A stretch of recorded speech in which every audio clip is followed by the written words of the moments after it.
é muito legal isso que você está trazendo. Porque a maioria das pessoas hoje no Brasil tem uma questão, assim, de uma rejeição, eu não vou dizer rejeição num tom tão negativo, mas é de não gostar muito de política e não entender, por exemplo, às vezes a pessoa que está assistindo a gente em casa lá nem sabe o que um vereador faz, por exemplo. Sim. Tipo, na cabeça dele ainda não é claro o papel do vereador, ou que seja do próprio prefeito, do deputado, do senador, assim, porque são... muitas vezes, para quem não acompanha, é uma coisa que aparece para ele de 4 em 4 anos e ainda a população tem uma visão um pouco ainda distante, né? Sim. Tipo, é política, isso é chato, eu não quero botar a mão e tal. E é vital para qualquer cidadão, tinha que ser básico isso, né? Pelo fato da pessoa estar...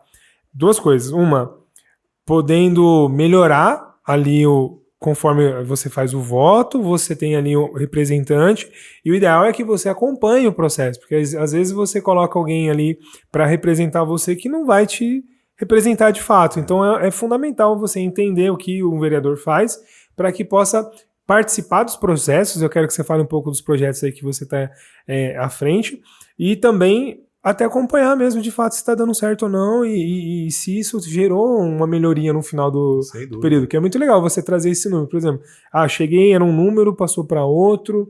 Então esse crescimento é importante e as pessoas tinham que ter essa conscientização, né? É que eu acho que essa imagem do governo federal, essa briga que se tornou nessa esfera federal, ela acaba meio que conturbando todos os pensamentos, né, na cidade, porque quando um munícipe cobra mais saúde, mais educação, mais segurança pública, um melhor transporte, ele vem direto no prefeito ou no vereador, porque é aqui que está a política pública. Mais perto, né? Está mais próximo. O governo federal fica muito distante da realidade, e só que cada vez mais os municípios eles também estão tendo uma dificuldade muito grande de investimento, porque cada vez mais caro para administrar um município. Exato. E os recursos federais e estaduais estão também se diminuindo, esses repasses. Então isso é um problema muito sério. E essa marca da política nacional, que interfere diretamente no município, traz um natural afastamento da sociedade perante a política. Eu sei disso porque meu pai, já falecido, meu pai morreu muito cedo, com 58 anos, ele perdeu, assim, ele não tinha mais esperança na política. Exato. E isso acaba passando para os filhos, que vai para os netos, e aí a gente vai se afastando. Só que Perfeito. Lembrando, todo o processo eleitoral vão se eleger.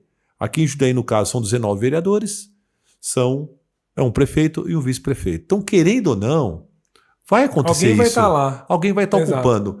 Então é importante que a sociedade sempre faça essa avaliação. E a questão do papel do executivo ou do legislativo, que são órgãos independentes, cada um com o seu papel, mas as pessoas precisam acompanhar o trabalho. Exato. Elas precisam estar mais próximas até para poder cobrar Exato. A quem votou ou para sugerir. E eu falo isso porque eu, no meu primeiro mandato, eu fui eleito como o vereador mais bem avaliado do voto consciente, no meu primeiro mandato. Que legal. E aquilo foi uma surpresa para mim, no sentido de, não pelo mérito, né, pelo aquilo que eu conquistei, porque eu não trabalhei para ser o melhor, eu trabalhei para oferecer aquilo que eu achava que era o meu melhor para a sociedade. Né, e fui com a nota mais alta da história do voto consciente. O voto consciente é um movimento apartidário, né, que avaliava os vereadores. Então, da sua história, acho que, se não me engano, 15 anos, foi a maior nota da história e a melhor pontuação de um vereador. Então, para mim...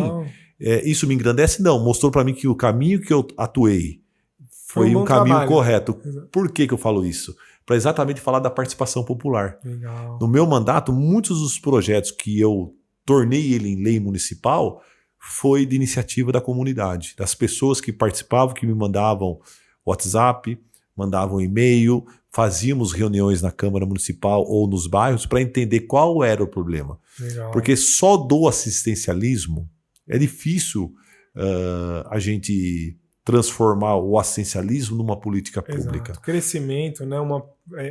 Realmente ter a transformação, porque se não transformar, a pessoa vai continuar sempre sendo assistida e aí Exatamente. Não existe o próximo passo, né? Porque, na minha visão, né?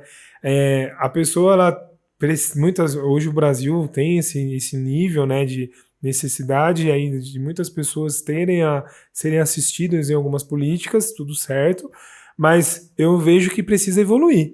Sim. Do momento que você está numa dificuldade, está passando por alguma questão, o governo precisa dar esse suporte, precisa dar esse apoio, mas não pode virar um encosto, né? Você precisa ali, é óbvio, casos e casos, mas tem esse crescimento, né? Beleza, então fui assistido aqui, mas eu tive uma capacitação, um desenvolvimento, e agora eu posso andar sozinho, eu consigo desenvolver um trabalho. Então eu penso exatamente assim. Por isso que eu falo que o assistencialismo ele é um ato isolado. Exato. Né? Ali se resolve um problema imediato, paliativo muitas vezes, exato. E não tem uma sequência. Porém, eu trabalhei muito com essa questão da política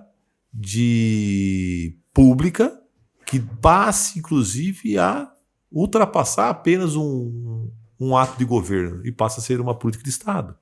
Né? O próprio programa Júnior Empreendedor, que a gente vai falar um pouco dele depois, ótimo. Ele começou como um programa de governo. Tá. E depois nós passamos ele para uma lei municipal aprovada por unanimidade pelos vereadores. E aí a gente passa a ter uma política de Estado. O que significa isso? Isso, eu queria ele passa a ser, fases. Como não é mais de governo, o próximo governo deverá seguir aquilo que é na lei municipal. Então a lei determina que existe um programa de incentivo ao emprego e ao empreendedorismo. Legal. Que é exatamente o Júnior Empreendedora.